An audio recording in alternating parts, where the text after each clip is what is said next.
Assalamualaikum warahmatullahi wabarakatuh. Waalaikumsalam Alhamdulillah, warahmatullahi wabarakatuh.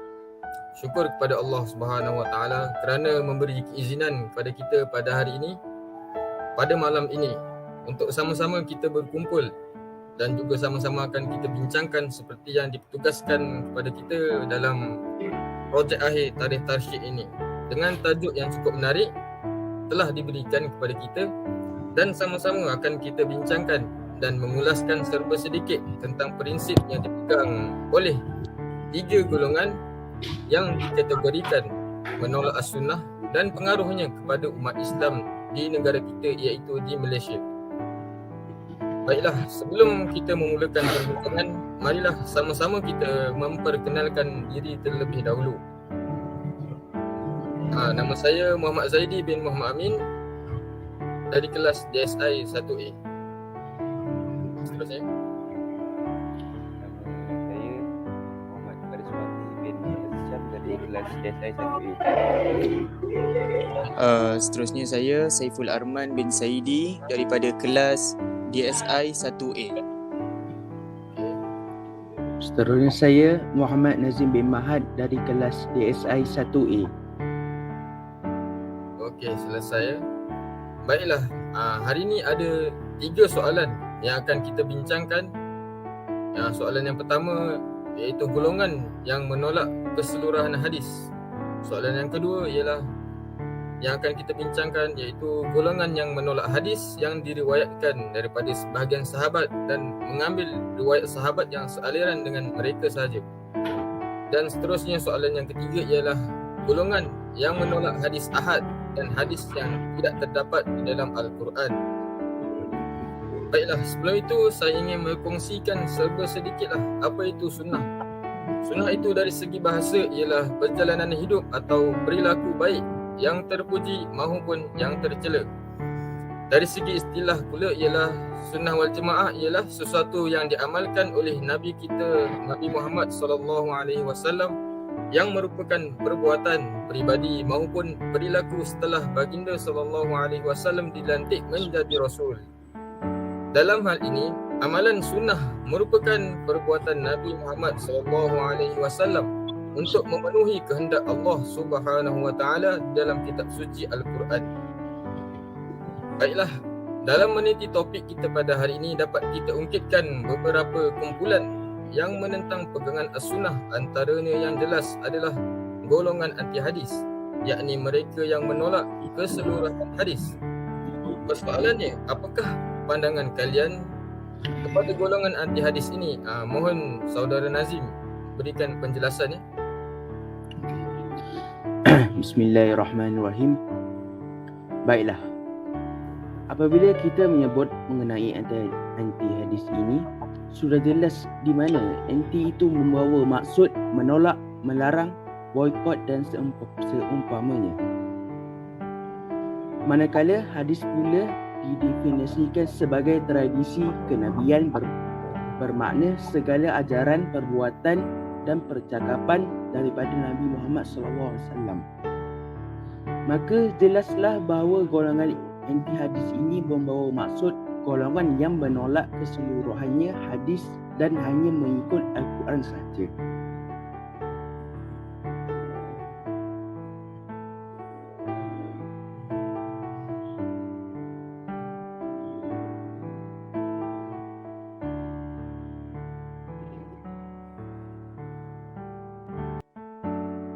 Baiklah, cara hendak kita mengenali golongan anti hadis ini, pastinya mereka menolak hadis sebagai sumber akidah dan perundangan Islam. Dasar ajaran Islam hanyalah berpandukan Al-Quran kerana mereka Al-Quran sudah lengkap dan sempurna. Kedua, mereka juga menolak 2 kalimah syahadah. Mereka juga menolak rukun iman, iaitu percaya kepada qada dan qadar. Mereka juga mengubah makna ayat Al-Quran. Ada juga yang dari kalangan mereka ini menafikan kedudukan Nabi Adam sebagai manusia pertama yang diciptakan Allah SWT. Mereka ini juga menolak kemaksuman para nabi dan juga menghina peribadi kedudukan Rasulullah SAW. Bukan itu sahaja, golongan anti hadis ini juga sangat menentang, mencerca dan memfitnah para ulama. Selain itu, mereka juga menolak syariat solat dan juga aurat wanita. Jelaslah di sini bahawa sesiapa yang tidak mempercayai hadis Nabi SAW sebagai sumber hukum Islam, maka tergolonglah di dalam golongan yang sesat.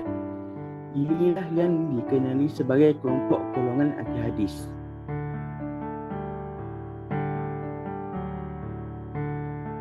Okey, baiklah. Jadi, persoalannya, wujudkah golongan seperti ini di Malaysia? Ya, sudah pasti. Golongan seperti ini wujud di negara kita, iaitu yang dinamakan Gerakan Anti Hadis yang dibawa oleh Dr. Kasim Ahmad dan dibantu oleh Osman Ali. Kesilapan mereka dengan golongan-golongan anti hadis ini adalah mereka belajar agama Islam ini atas fahaman mereka sendiri tanpa berguru.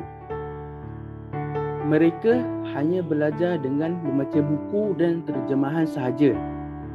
Pertuduhan anti hadis terhadap beliau telah dibuat sejak tahun 1986 oleh Jabatan Mufti di negeri-negeri melalui beberapa fatwa yang telah diwartakan. Kasim Ahmad juga menggunakan metode sosial historis dan logik akal dalam memahami nas-nas syarak, metode yang berasal daripada sistem hukum yang berpandukan keadaan masyarakat sebagai sumber hukum. Beliau juga bersikap seketika iaitu tidak percaya terhadap kredibiliti para ulama dengan menolak untuk mengikuti pandangan para ulama untuk telah menutup pintu. Golongan liberalis, pluralis dan sosialis duduk berpandangan seperti pandangan Kasim Ahmad ini. Dengan pertuduhan anti hadis terhadap beliau telah difatwakan sebagai bertentangan dengan ajaran Islam dengan menolak hadis sebagai sumber akidah dan perjuangan Islam. Maka satu kajian telah dijalankan untuk mengkaji pemikiran beliau mengenai Islam yang dilihat telah menimbulkan kekeliruan kepada masyarakat Islam yang dilihat yang menimbulkan bagaimana hadis dan pandangan beliau semuanya berhubung dengan perkara-perkara haibat dan sesat. Berdasarkan kepada fakta ini, jelaslah membuktikan bahawa pegangan dan sistem kepercayaan seperti Kasim Ahmad dan golongan anti hadis ini adalah bersifat liberal, iaitu bebas dalam memahami dan mempercayai autoriti dan autentisiti hadis Nabi SAW seperti mana yang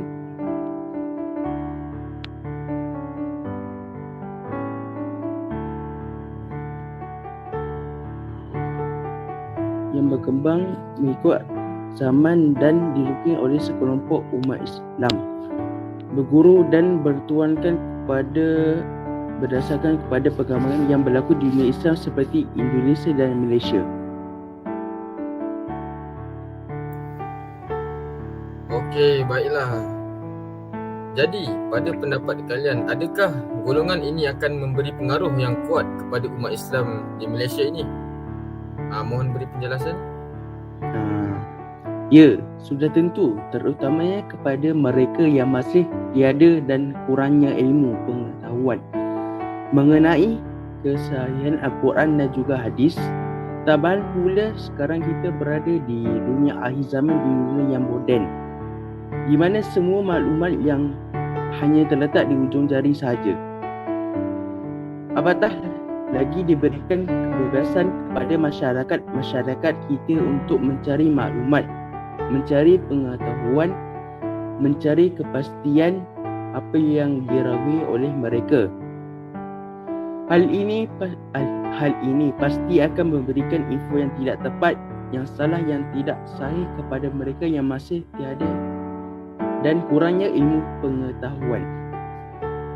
Jadi amat bahayalah kepada mereka. Oleh itu perlulah kita tangani golongan-golongan ini daripada mempengaruhi umat-umat Islam di Malaysia.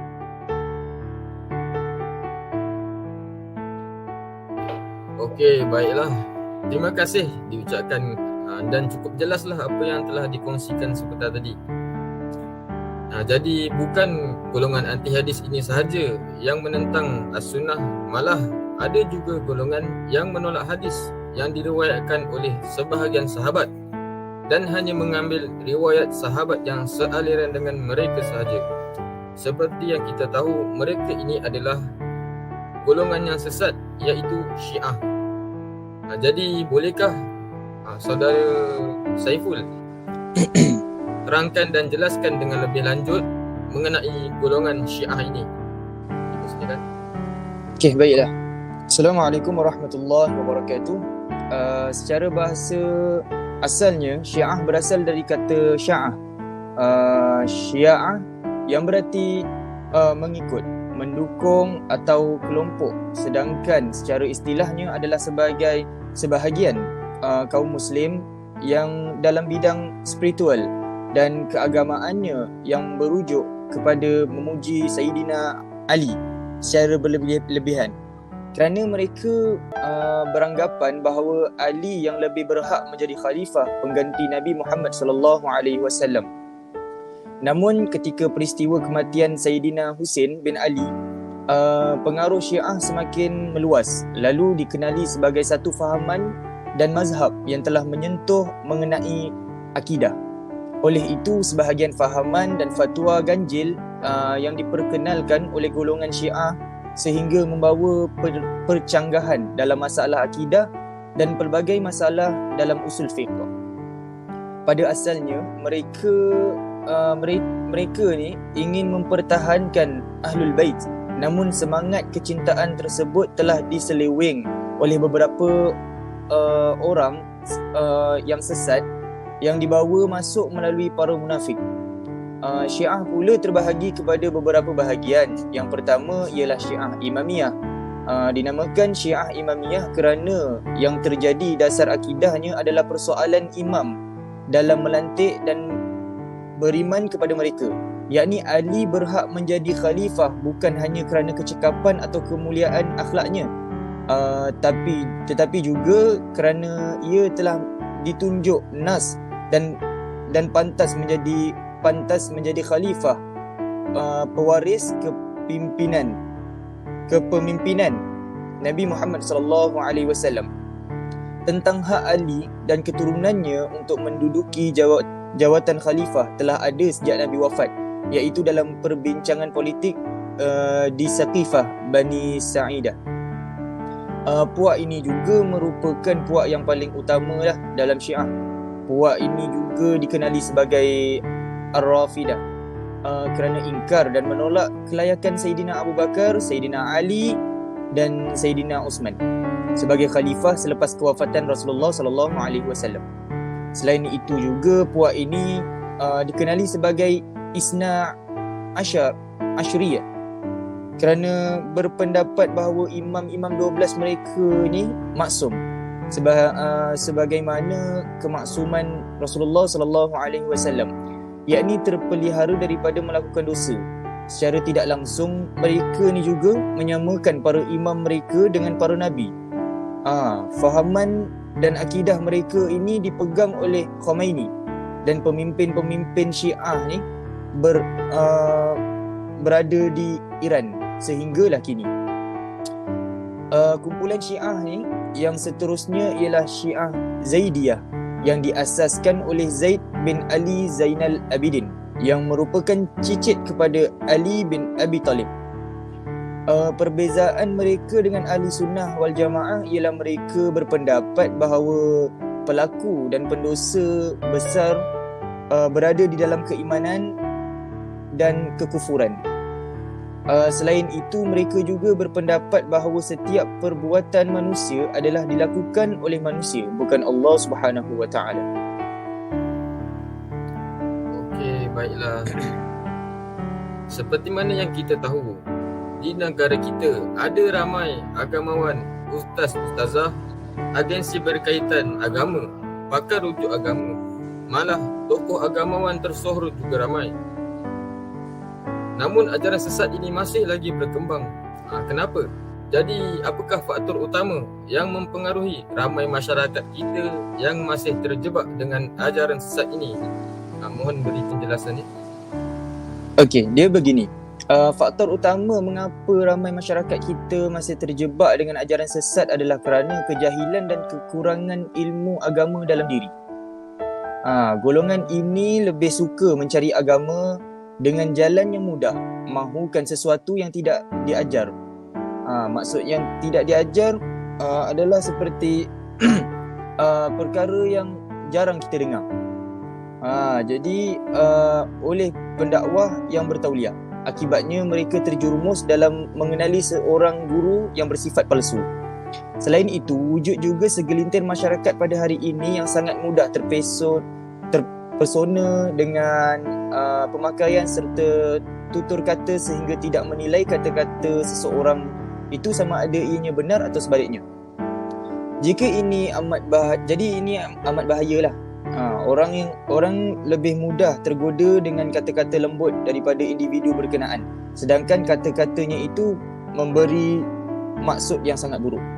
Namun masih wujud faktor lain seperti ada di kalangan pesalah akidah atau pengamal ajaran sesat ini yang petah berkata-kata, pandai memutar belit dalil di dalam agama. Selain itu, perkara yang perlu kita akui adalah penguatkuasaan undang-undang syariah di Malaysia yang lemah serta terlalu banyak mereka yang sesat seperti Syiah ini berani untuk menyebarkan fahaman akidah mereka yang sesat. Kita tidak boleh menafikan lagi semua faktor ini. Ia sebenarnya wujud dan masih berlega-lega dalam komuniti ajaran sesat, khususnya di Malaysia. Okey, baiklah. Jadi, apakah yang ada pada diri penyebar ajaran sesat ini sehingga kata-kata dusta mereka ini disangkakan benar dalam kalangan pengikutnya? Mengapa ya? Baik, pertama sekali mereka selalunya mempunyai keterampilan dalam berkata-kata dan memutar belitkan ayat Al-Quran, hadis serta dalil-dalil agama. Biarpun secara logiknya kita boleh berfikir bahawa setiap kata-kata mereka ini sangat bersalah dengan dalil serta logik akal, namun bagi pentaksub sesuatu ajaran, mereka memegang kata ketua mereka dengan bersungguh-sungguh. Hawa nafsu sememangnya menjadi kuda tunggangan hampir semua ajaran sesat, manakala melampiaskan nafsu dalam kalangan pengikut kononnya sebagai ritual, penyucian dosa dan sebagainya. Kalau kita lihat semula, ajaran sesat ini motifnya memang seksual, dengan meletakkan 1001 janji manis tanpa disedari oleh pengikut sesuatu kumpulan ajaran sesat tersebut. Baiklah, seperti yang kita lihat, ajaran sesat ini semakin hari semakin melampau kerana dengan sikap mereka yang pandai memperdayakan manusia. Jadi, adakah ajaran sesat di Malaysia ini tidak akan berakhir? Ya, sudah tentu. Realitinya memang begitu. Ajaran sesat di negara kita memang tidak akan berakhir kerana ia sentiasa sering berkembang dengan pemikiran kontemporari, cara kehidupan manusia dan tabiat manusia itu sendiri. Kesimpulannya, kita perlulah kembali kepada Allah Subhanahu wa taala dengan sentiasa berdoa, bermunasabah, menguasai disiplin ilmu ahli sunnah wal jamaah, beriman, beramal soleh dan berakhlak mulia sebagaimana mulianya Nabi Muhammad sallallahu alaihi wasallam. Wallahu a'lam. Baiklah, terima kasih atas perkongsian yang cukup jelas itu tadi. Seterusnya kita akan pergi kepada soalan yang terakhir, iaitu golongan yang menolak hadis ahad dan hadis yang tidak terdapat dalam Al-Quran. Siapakah mereka ini? Mereka ini ialah golongan Mu'tazilah.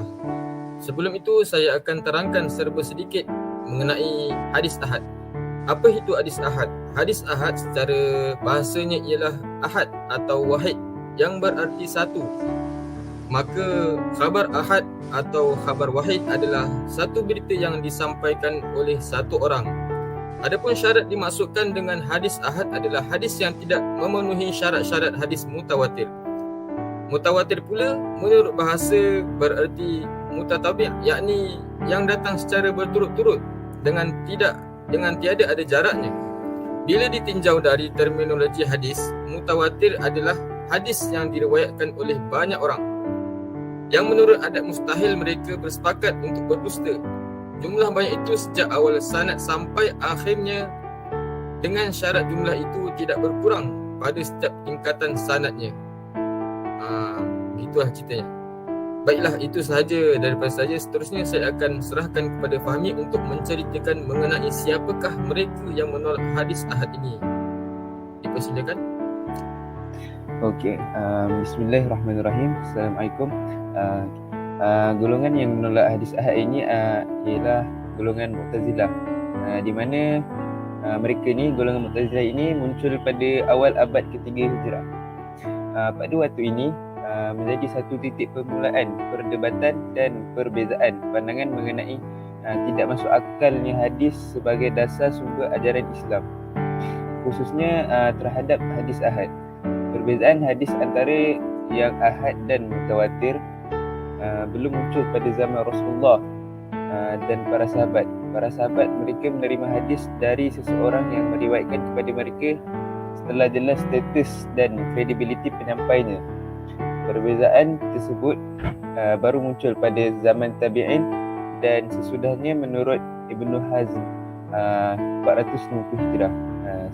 Seluruh umat Islam menerima hadis dari seseorang yang dipercayai hingga datangnya para ahli ilmuwan kalam Mu'tazilah yang mengambil sikap yang berbeza.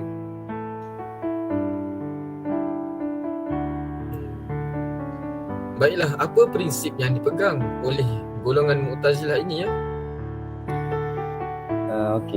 Mu'tazilah ini mereka berfikir bahawa Tuhan tidak mempunyai sifat dengan segala sifat.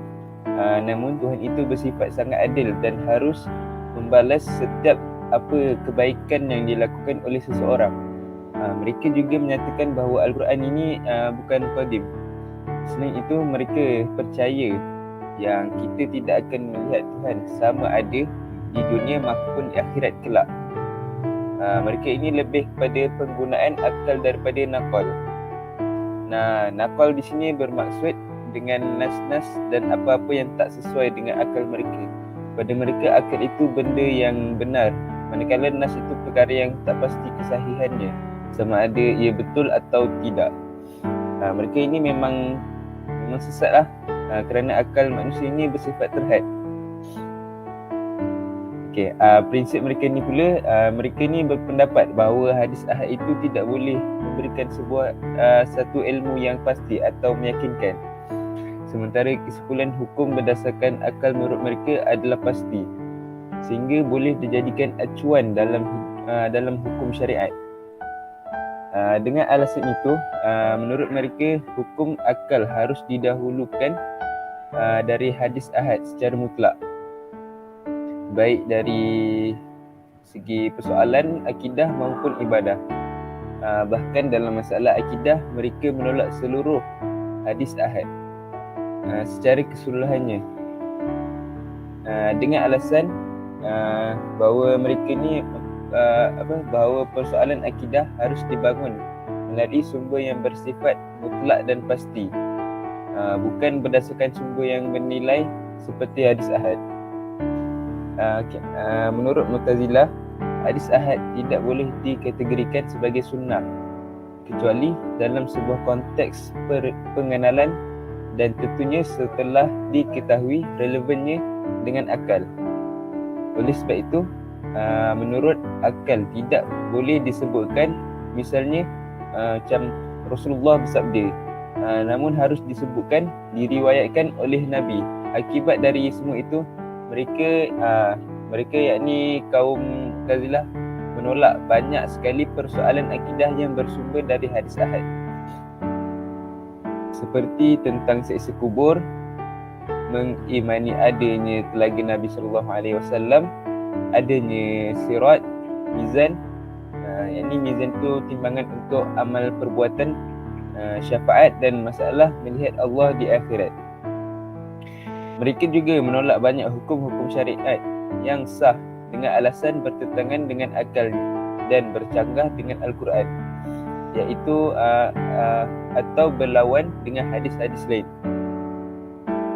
Itulah beberapa contoh penyimpangan Mu'tazilah ini.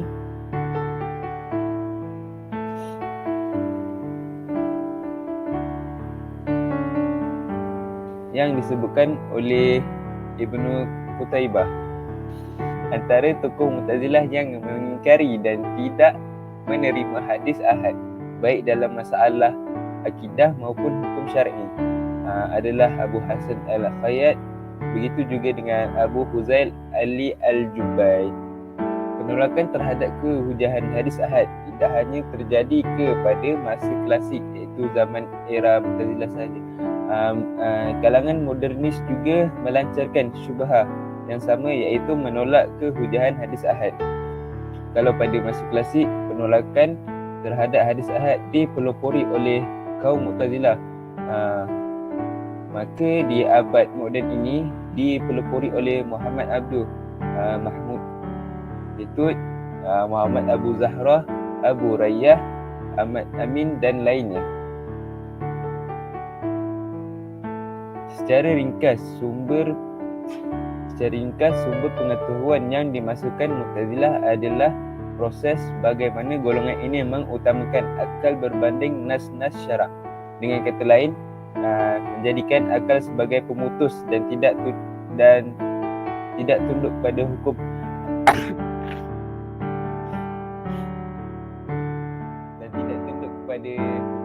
metodologi logik yang digagaskan oleh Mu'tazilah.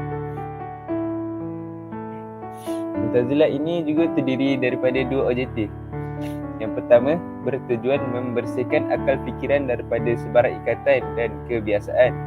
Dalam konteks ini memang metod ini berjaya menghapuskan cara berfikir secara taklid, iaitu buta. Kedua, menjadikan akal sebagai pemutus segala perkara yang mutlak. Ini kerana golongan Mu'tazilah amat percaya kepada akal, menempatkan pada posisi yang amat tinggi, sehingga akal ini menjadi satu hukum bagi memutuskan segala perkara. Ia ibarat cahaya yang menerangi setiap kegelapan. Lalu akal dipatrikan dengan iman, sehingga menjadi rujukan dalam segala aspek kehidupan umum maupun khusus. Okey, baiklah. Walhal golongan Mu'tazilah. Fahmi? Okey, baiklah. Adakah golongan ini akan memberikan pengaruh yang kuat kepada umat Islam di Malaysia? Mohon beri penjelasan.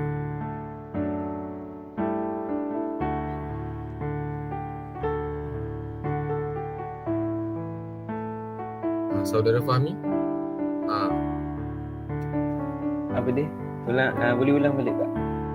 Oh, soalannya. Baiklah, adakah golongan Mu'tazilah ini akan memberikan pengaruh yang kuat kepada umat Islam di Malaysia?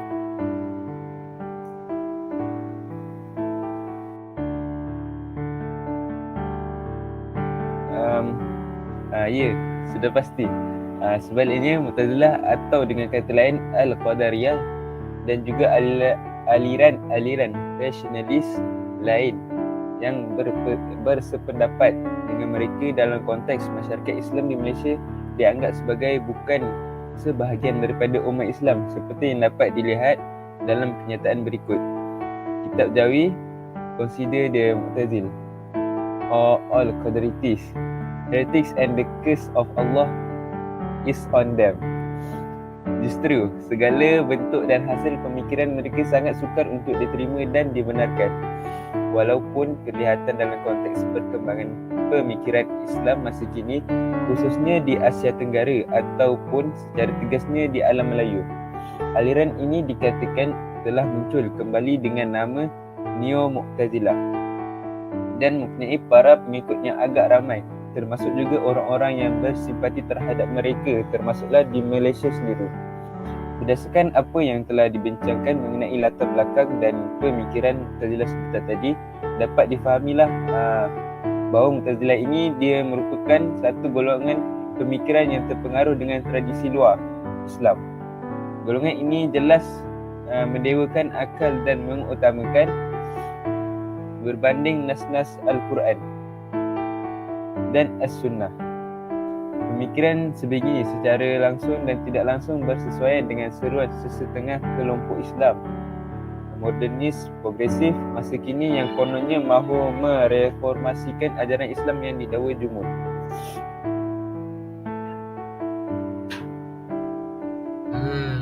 Alhamdulillah. Terima kasih Saudara Fahmi atas penjelasan itu tadi ya. Cukup jelaslah apa yang telah disampaikan tadi. Alhamdulillah, kita sudah pun sampai ke penghujung pembincangan. Terima kasih sekali lagi saya ucapkan kepada semua kerana sudi berkongsi pandangan dan ilmu pada hari ini. Semoga Allah Subhanahu Wa Taala memimpin kita semua agar dikurniakan kefahaman Islam yang benar dan dilindungi daripada aliran yang menyeleweng demi keselamatan di dunia maupun di akhirat. Kami akhiri pembincangan ini dengan sedikit berdoa. Bismillahirrahmanirrahim. Alhamdulillahirabbil alamin wassalatu wassalamu ala asyrafil anbiya'i wal mursalin wa ala alihi wa sahbihi ajma'in. Allahumma arinal haqqa haqqan warzuqna ittiba'ah wa arinal batila batilan warzuqna ijtinabah wa la taj'alhu multabisan 'alaina fanadilla waj'alna lil muttaqina imama. Ya Allah, tunjukkanlah kepada kami kebenaran itu sebagai kebenaran dan rezekikanlah kepada kami untuk mengikutinya. Dan tunjukkanlah kepada kami kelibatan itu sebagai kebatilan dan rezekikanlah kepada kami untuk menjauhinya dan jangan jadikannya terkeliru atas kami sehingga kami sesat dan jangan jadikanlah kami bagi orang yang bertakwa sebagai pemimpin. Rabbana atina fid dunya hasanah wa fil akhirati hasanah wa qina adzabannar wa sallallahu ala sayyidina Muhammad wa ala alihi wa sahbihi wasallam walhamdulillahirabbil alamin. Amin amin amin ya rabbal alamin. Sekian itu sahaja daripada kami. Apa yang baik itu datangnya dari Allah Subhanahu Wa Taala dan yang buruk itu datangnya dari kelemahan dan kekurangan diri kami sendiri. Wabillahi taufiq wal hidayah. Wassalamualaikum warahmatullahi wabarakatuh. Sekian, terima kasih semua. Tak mana ya? Jadi kita